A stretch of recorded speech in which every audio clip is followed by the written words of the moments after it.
कभी हमने सोचा है कि सोशल मीडिया पे नाच गाना करने वाले और देखने वाले अपने लिए क्या गुनाह कमा रहे हैं?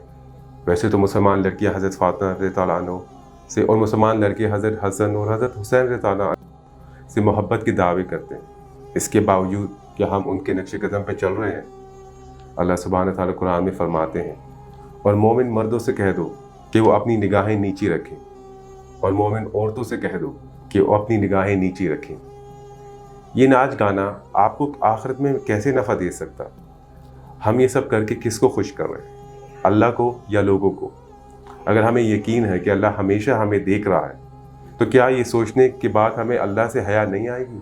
अगर थोड़ा सा भी ईमान बाकी है हमारे दिलों में, तो ये सोचें कि हमारा नफ्स हमें किस तरफ लेके जा रहा है। नबी पाक सल्लल्लाहु अलैहि वसल्लम ने फरमाया, पहली नज़र जायज़ है लेकिन दूसरी नहीं। तो हम लोग कैसे लगातार सोशल मीडिया पर औरतों को देखते हैं और जो फजूल हरकतें करके लोगों की तवज्जो का मरकज़ बनती हैं। एक हदीस से पाक सल्लल्लाहु अलैहि वसल्लम का मफ़हूम है, दोज़ख वालों की एक किस्म उन औरतों की है जो लिबास पहनने के बावजूद बरेना है। वो औरतें जन्नत में दाखिल नहीं होंगी और ना ही जन्नत की खुशबू पा सकेंगी। क्या हम लोगों को सिर्फ दिखाने के लिए और खुश करने के लिए सब वायात काम करते हैं?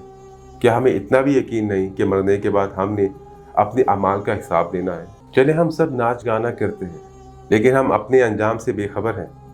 कहीं ऐसा ना हो कि वायात काम करने वाले और देखने वाले जहन्नम का ईंधन बन जाए।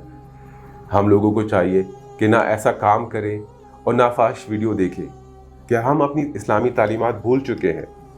कुरान में बहुत प्यारे अंदाज में बयान हुआ है, और मुसलमान औरतों को चाहिए कि वो अपने पाँव ज़मीन पर इस तरह ना मारें कि उन्होंने जो ज़ीनत छुपा रखी है वो मालूम हो जाए। हम सबको अपना मुहासबा खुद कर लेना चाहिए। अल्लाह सुब्हानहू व तआला सबको इस फहाश फितने और शैतानी अमल से बचाए और अपनी इस्लाह करने की तौफीक दे। आमीन या रब्बल आलमीन।